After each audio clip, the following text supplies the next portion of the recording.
Flame atomic emission spectroscopy has been an essential technique within clinical laboratories for measuring the major cations, sodium and potassium. But what really is the flame atomic emission spectroscopy? What's the importance of this? For us to partially understand what is the flame atomic emission spectroscopy, stay tuned on this video because I will talk about the flame atomic emission spectroscopy, or also known as flame photometry. Before we start, let me introduce myself.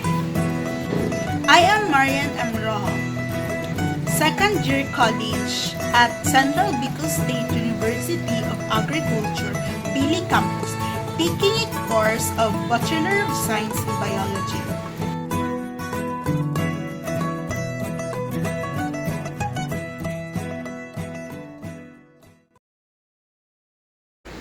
During 1980s, Bowling Barnes, David Richardson, John Berry, and Robert Hood developed an instrument to measure the low concentrations of sodium and potassium in a solution.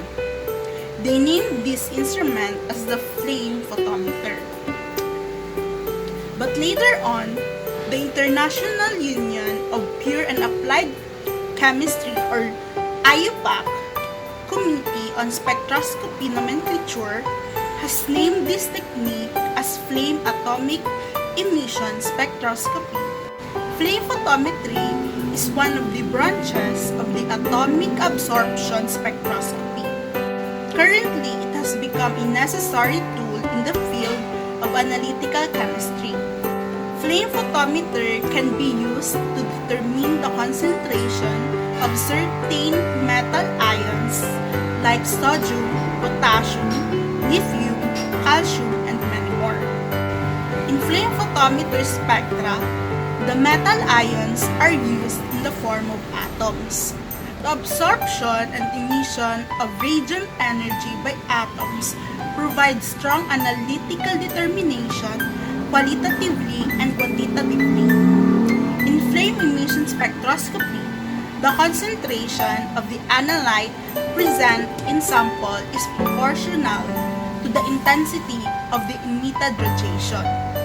The principle of metal photometer is based on the measurement of the emitted light intensity when a metal is introduced into the flame. The wavelength of the color gives information about the element, and the color of the flame gives information about the amount of the element present in the sample. How does flame atomic emission spectroscopy work? An emission spectrometer can be identical to an absorption system except that no external light source is used to excite the atoms. In flame emission spectroscopy, the electrons in the analyte atoms are excited by the thermal energy in the flame.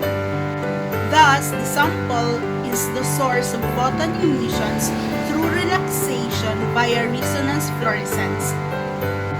Nevertheless, flame emission spectrometry is widely used for the determination of the alkali elements whose excitation states are low enough to be populated at flame temperatures.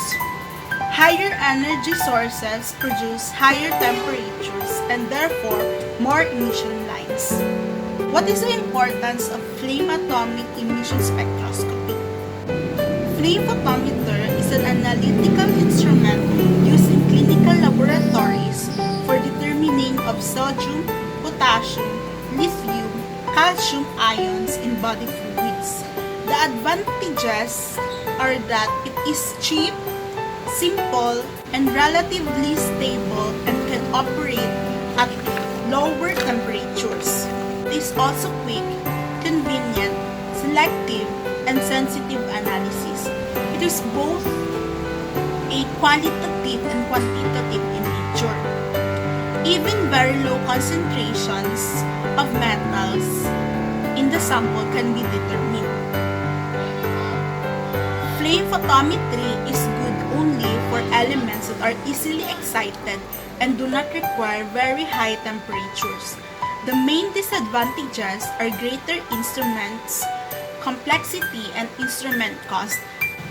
The sample throughput will also be somewhat lower due to the required temperature cycle.